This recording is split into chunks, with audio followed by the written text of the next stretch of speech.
Bismillahirrahmanirrahim. Innal hamdalillah nahmaduhu wa nasta'inuhu wa nastaghfiruhu wa na'udzu billahi min syururi anfusina wa min sayyiati a'malina may yahdihillahu fala mudhillalah wa may yudlil fala hadiyalah. Asyhadu an la ilaha illallah wahdahu la syarikalah wa asyhadu anna Muhammadan abduhu wa rasuluh amma ba'du. Halo, assalamualaikum. Bertemu lagi dengan Ibu Dinil Haq di mata pelajaran Pendidikan Agama Islam dan Budi Pekerti.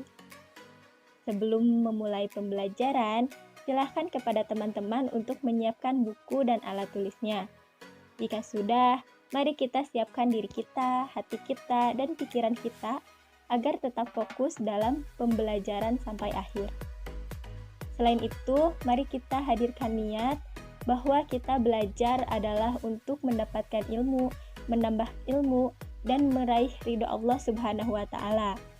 Agar apa yang kita dengarkan, apa yang kita baca, dan apa yang kita tonton saat ini mendapat keberkahan. Oleh karena itu, mari kita memulainya dengan membaca basmalah. Bismillahirrahmanirrahim. Materi yang akan kita bahas hari ini adalah tentang iman kepada qada dan qadar. Nah, teman-teman udah tahu belum apa itu qada dan apa itu qadar? Lalu, apa perbedaan dari keduanya itu? Yang pertama adalah qada. Qada merupakan ketetapan. Qada Allah ialah ketetapan Allah Subhanahu wa Ta'ala kepada setiap makhluknya yang bersifat azali. Azali ini adalah ketetapan yang telah ada sebelum kita dilahirkan.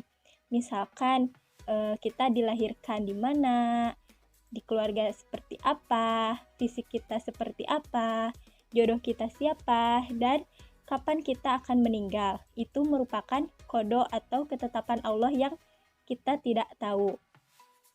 Qadar dalam segi bahasa ialah memutuskan suatu perkara. Artinya, keputusan Allah Subhanahu wa Ta'ala kepada setiap makhluknya berdasarkan ketetapannya. Namun, harus diiringi dengan ikhtiar dan juga doa. Misalkan, seseorang yang sudah ditetapkan memiliki rezeki secukupnya dapat berubah menjadi kaya raya jika ia mampu bekerja keras, hemat, dan berdoa dengan sungguh-sungguh.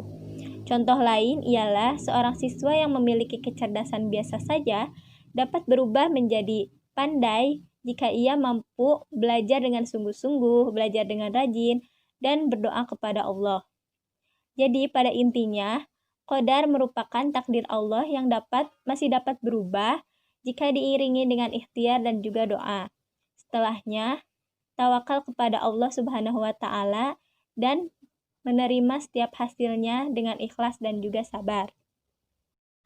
Allah Subhanahu wa Ta'ala berfirman dalam Quran surat Al-Furqan ayat 2 yang berbunyi Allazi lahu mulkus samawati wal ard, yang artinya yang memiliki kerajaan langit dan bumi, walam yattakhid, tidak mempunyai anak, waladaw walam yakul lahu syarik, tidak ada sekutu baginya, fil mulki, dalam kekuasaannya, wa khalaqa kulla syai'in, dan dia menciptakan segala sesuatu, faqaddarahu taqdira, lalu menetapkan ukuran-ukurannya dengan tepat.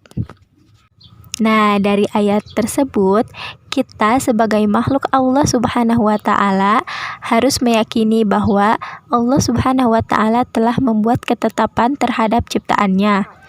Tetapi Allah Subhanahu wa Ta'ala juga berkuasa mengubah ketetapannya apabila orang tersebut mau berusaha mengubah nasibnya disertai dengan doa yang sungguh-sungguh. Seperti dalam firman Allah Subhanahu wa Ta'ala yang artinya, sesungguhnya Allah tidak akan mengubah keadaan suatu kaum sebelum mereka mengubah keadaan diri mereka sendiri. Quran surat Ar-Ra'd ayat ke-11. Jadi, pengertian iman kepada qada dan qadar adalah percaya dengan sepenuh hati bahwa semua ciptaan Allah di alam semesta ini telah ditentukan dengan ukuran-ukurannya sebaik-baiknya.